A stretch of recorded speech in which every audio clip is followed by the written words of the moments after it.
We Tamil நேயர்களுக்கு வணக்கம். மூத்த பத்திரிகையாளர் திரு தராஸ் ஷாம் அவர்களோட இணைஞ்சிருக்கோம். வணக்கம் சார்.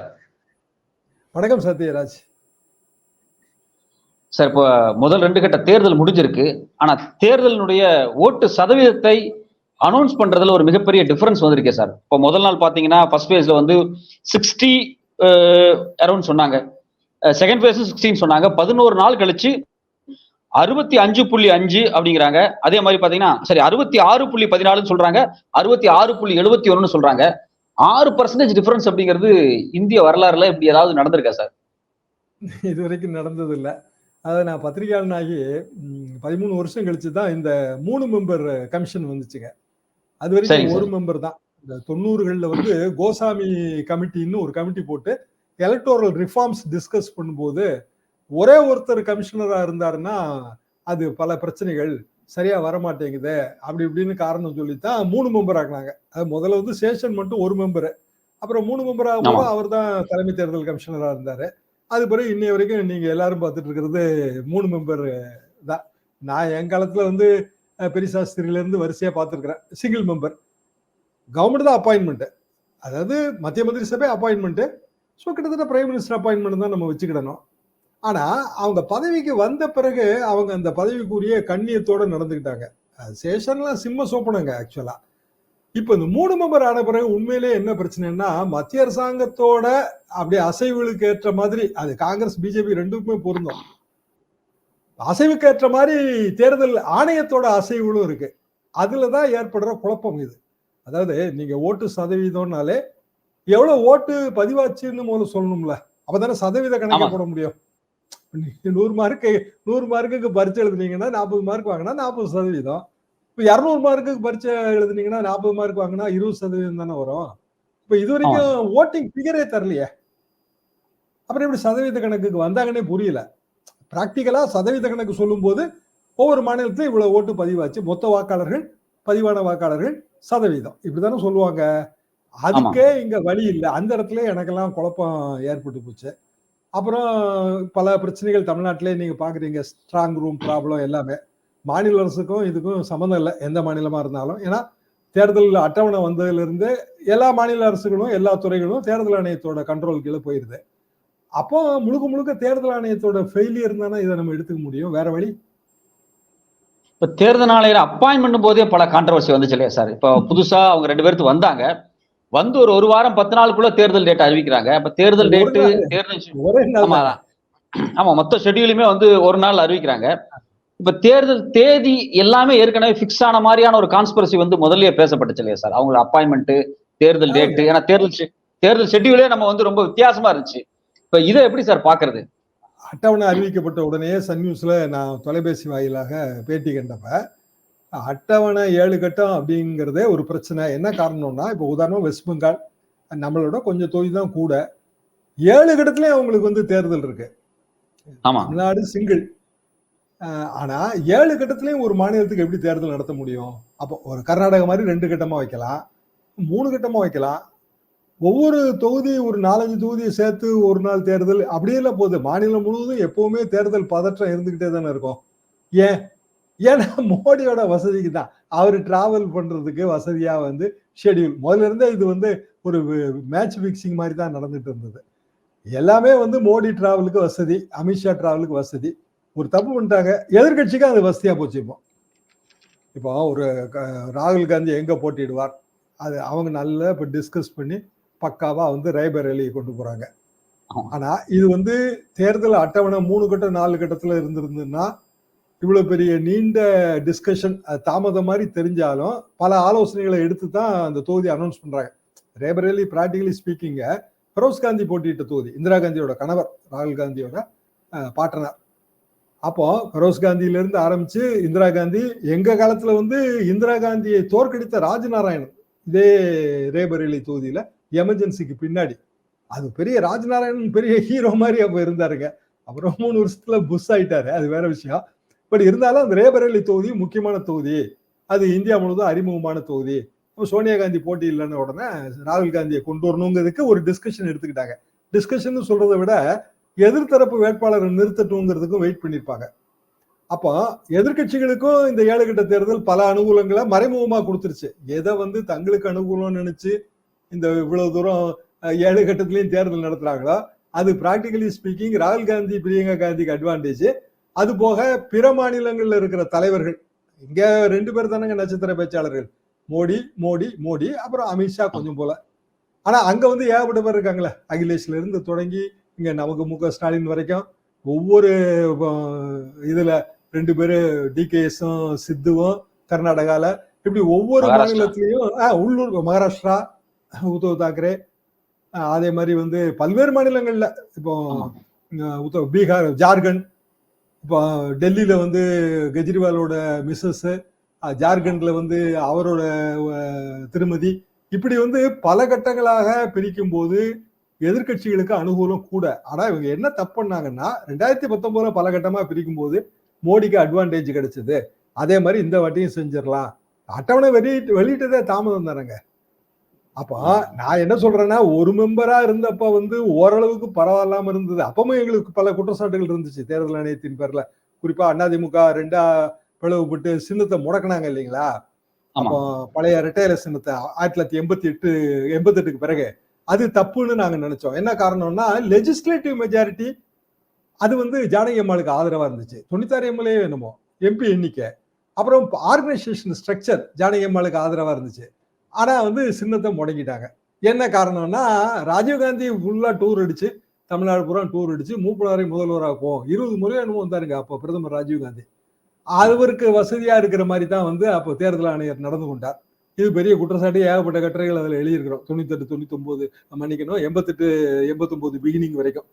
அப்போ தேர்தல் ஆணையம் இந்த மாதிரியான ஒரு ஒருதலை பட்சமா நடந்து கொள்கிறது, ஒரு மெம்பர் இருக்கிறது தான் அதுக்கு காரணம், ஒரு மெம்பரை வளைச்சிருது மத்திய அரசாங்கம்னா 3 மெம்பரையும் வளவளன்னு வளைச்சிட்டாங்க.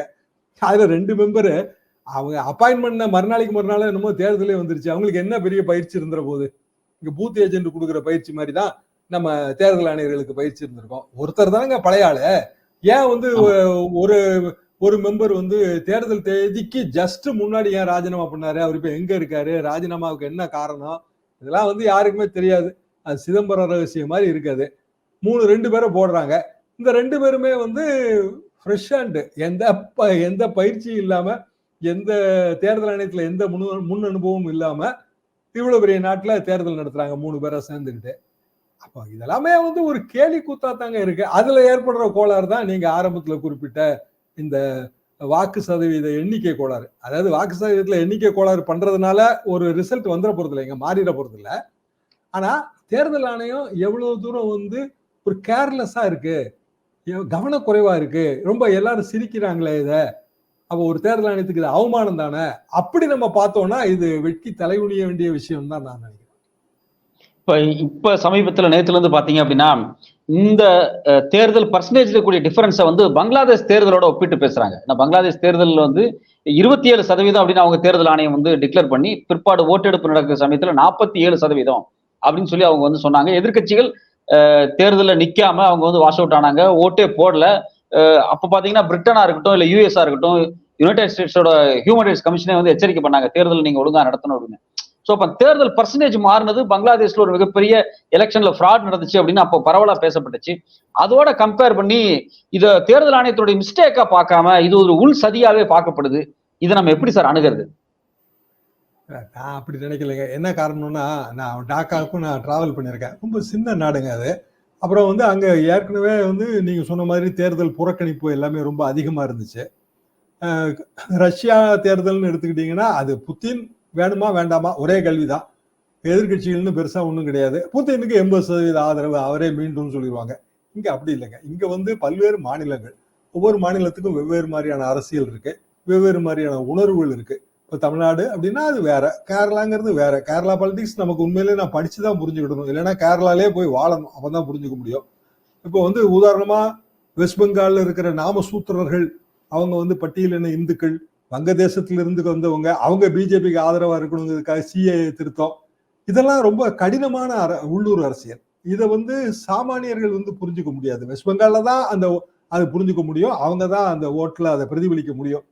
எனவே பறந்து விரிந்த நாட்டுல அப்படி ஜென்ரலான ஃப்ராடு பண்றதுங்கிறது ரொம்ப ரொம்ப கடினம், முடியாது. அப்படி ஃப்ராட் பண்றதா இருந்தா இதுக்கு முன்னாடி நடந்த பல தேர்தல்கள் ரிசல்ட் மாறி இருந்திருக்கணும். இப்ப தெலுங்கானால ஏன் காங்கிரஸ் ஜெயிச்சுதுங்கிற கேள்விக்கெல்லாம் பதில் இல்லாம போயிடும். என்னை பொறுத்தவரையில் நான் வந்து தேர்தல் ஆணையம் வந்து இன்எஃபிஷியண்டா இருக்கு, திறமை குறைவா இருக்கு, அப்படிதான் நான் இதை பார்க்கிறேன். இப்ப குறிப்பா பாத்தீங்கன்னா குஜராத்ல சூரத்தா இருக்கட்டும், இப்ப வந்து மத்திய பிரதேசத்துல இந்தூர், இங்க வந்து எதிர்க்கட்சியே இல்லாம எதிர்க்கட்சிகள் திடீர்னு பின்வாங்குறாங்க, அவங்களுடைய அப்ளிகேஷன்ஸ் ரிஜெக்ட் பண்ணப்பட்டு பாஜக வெற்றி வந்து அறிவிக்கப்படுது. இதுவும் ஒரு சந்தேகத்தை ஏற்படுத்துற மாதிரியே இருக்கே சார். சூரத் ஃபார்முலா வந்து ஏற்கனவே 2012ல இவர் கடைபிடிச்சதுதான், அகிலேஷ் யாதவ். அவரு அப்போ ஒரு டிஸ்குவாலிஃபை ஆனாரு. ஒய்ஃப் டிப்ல வந்து 2012ல, அதாவது 2014 மோடி ஆட்சி, 2012ல நிறுத்தி வச்சாரு. டிம்பிளுக்கு எதிராக ஒரு பாஜக வேட்பாளர் வேட்புமனு தாக்கல் செஞ்சிருந்தாரு. கடைசியில 2-3 நாளைக்கு முன்னாடி டபக்குன்னு அவர் வாபஸ் வாங்கிட்டாரு. அப்போ பாஜக பெரிய அளவுக்கு வந்து இது சதின்னு சொல்லி ரொம்ப பெரிய ஆர்ப்பாட்டங்கள்லாம் பண்ணாங்க. இது நம்ம 35 எம்பி என்னமோ இது வரைக்கும் அண்ணன் போஸ்ட்டுங்க சுதந்திர இந்தியால. ஒரு சில இடங்கள் வந்து உணர்வுபூர்வமா அண்ணன் போஸ்ட். இப்போ வந்து உதாரணமா நரசிம்மராவ் பிரதமர் ஆகும்போது எம்பி கிடையாது, பின்னாடி எம்பி ஆகும்போது என் டி ராமராவ் வந்து அவர் தெலுங்கு பிட்டா, தெலுங்கின் மகன், அவருக்கு எதிராக கேண்டிடேட் போடக்கூடாதுன்னு அவர் ஒரு ஸ்டாண்ட் எடுத்தாரு. பிரதீபா பட்டேல் ராஜினாமா பண்ணி ஜனாதிபதி ஆகும்போது ராஜினாமா பண்ண அந்த எம்பி தொகுதியில வேட்பாளர் போடும்போது அதே ஸ்டாண்டை வந்து பால் தாக்கரே எடுத்தாரு. இப்படி வந்து அது சில இது புரிஞ்சுக்க முடியும். இப்போ ஃபருக் அப்துல்லாலாம் தொடர்ந்து பல முறை வந்து அண்ணன் போஸ்டா ஜெயிச்சிருக்கிறாரு. இந்த சூரத் ஃபார்முலாவோட உண்மையான சிக்கல் என்னன்னாங்க, நோட்டா வந்த பிறகு அண்ணன் போஸ்ட் கிடையாது. என்னன்னா 2013ல நோட்டா பட்டன் இன்ட்ரோ பண்ணும்போது யாரையுமே பிடிக்காதவங்க நோட்டாக்கு போடுவாங்க. நோட்டா கூடுதல் ஓட்டு வாங்கினாலும் நோட்டா எம்பி ஆக முடியாது. இப்படியான ஒரு விசித்திரமான சூழல். அப்போ எல்லாரும் இல்ல, போட்டியில் இல்லைன்னாலும் எல்லா தொகுதிகளிலும் போட்டி போடுற ஒரு வேட்பாளர் மிஸ்டர் நோட்டா. மிஸ்டர் நோட்டாக்கு பட்டன் இருக்கும்போது ஆர்ஓக்கு, அந்த ரிட்டர்னிங் ஆபீசருக்கு, தேர்தல் நடத்த அதிகாரிக்கு ஒருத்தர் வந்து போட்டி இல்லாம ஜெயிச்சிட்டாரு என்று வெற்றி சான்றிதழை கொடுக்கக்கூடிய அதிகாரம் இருக்கா இல்லையாங்கிறது பெரிய கேள்விக்குறி. எனவேதான் உச்சநீதிமன்றமும் தேர்தல் ஆணையத்துக்கு நோட்டீஸ் அனுப்பியிருக்கு இது விவரமா. அப்போ வின்னிங் சர்டிபிகேட்டை குவாஷ் பண்ணணும், அதாவது வெற்றி பெற்ற சான்றிதழ் செல்லாதுன்னு அறிவிக்கணும். உச்சநீதிமன்றம் தான் அறிவிக்க முடியும். இந்த வழக்கு தொடர்ந்து நடந்து ஒருவேளை உச்சநீதிமன்ற விடுமுறைக்கு முன்பே அதுக்கு வந்து ஒரு முடிவு கிடைச்சதுன்னா, 3ஆம் கட்ட தேர்தல் முடிஞ்சு 4ஆம் கட்ட 5ஆம் கட்டம் தொடங்கும் போது அது பாரதிய ஜனதாவுக்கு பெரிய பின்னடைவாகும். ஏன்னா சூரத்தோட வின்னிங் சர்டிபிகேட் செல்லாதுங்கிற முடிவு எடுக்கிற வாய்ப்பு நிறைய இருக்கு. இந்தூர்ல இன்னும் ஒரு வேட்பாளர் தான் வாபஸ் வாங்கியிருக்காரு, அதாவது காங்கிரஸ் வேட்பாளர் பிஜேபியில் போய் சேர்ந்துட்டாரு. பிற வேட்பாளர்கள் இருக்காங்க. அப்ப ஏதாவது ஒரு வேட்பாளரை காங்கிரஸ் கட்சி அவங்க வேட்பாளராக அறிவிக்கலாம். தமிழ்நாட்டில் இதே மாதிரி புவனகிரியில நடந்துங்க 2001. பிரதான கட்சி வந்து அதிமுக. ஜெயலலிதா வேட்புமனு தாக்கல் ரிஜெக்டடு, மாற்று வேட்பாளருக்கும் ரிஜெக்டட். ஆனா தேர்தல் நடக்கும்போது ஒரு இண்டிபெண்டன்ட், அவர் பேர் அருள், அவர் வந்து அதிமுக ரிபல், வாழைப்பழம் சின்னம், அவரை வந்து அதிமுக வேட்பாளராக அறிவிச்சு வாழைப்பழ சின்னத்துக்கு ஜெயலலிதா ஓட்டு கேட்டு வாழைப்பழம் ஜெயிச்சிருச்சு. இது நம்ம ஊர் உதாரணம். இது எதுக்காக நான் சொல்றேன்னா, இதெல்லாம் நோட்டா பட்டனுக்கு முன்னாடி இருந்த நிலவரம். நோட்டா பட்டனுக்கு பிறகு அன்ன போஸ்ட்ங்கிறதே உண்மையிலே அப்படி அறிவிக்க முடியுமாங்கிறதே ஒரு லீகலா ரொம்ப உண்மை புரியல. நான் எவ்வளவோ படிச்சு பார்த்தேங்க. ஒரு பட்டன் நோட்டா, அது பெர்மனன்ட் பட்டன், நீங்க ஒன்றும் செய்ய முடியாது அதை. அப்போ எல்லாரும் இல்லை அப்படின்னாலும் நீங்க நோட்டாவோட போட்டி போடணும். அது ஒரு விசித்திரமான சூழல். அப்ப அது முடிவு என்ன எடுக்க வராங்கன்னு நமக்கு தெரியல. ஆனா ஒண்ணு தெளிவா எனக்கு தெரியுது என்னன்னா, அப்படி வெற்றி சான்றிதழ் கொடுக்குற அதிகாரம் ஆர்ஓவுக்கு இல்லை. ஏன்னா நோட்டா இருக்கிற வரைக்கும் அவர் எப்படி வெற்றி சான்றிதழ் கொடுக்க முடியும் முன்கூட்டியே? அப்போ சூரத் வந்து அது கொஞ்சம் தப்பு, அது இடிக்கும் அப்படின்னு தான் நான் நினைக்கிறேன். ரொம்ப விரிவான உரையாடல் சார், ரொம்ப நன்றி.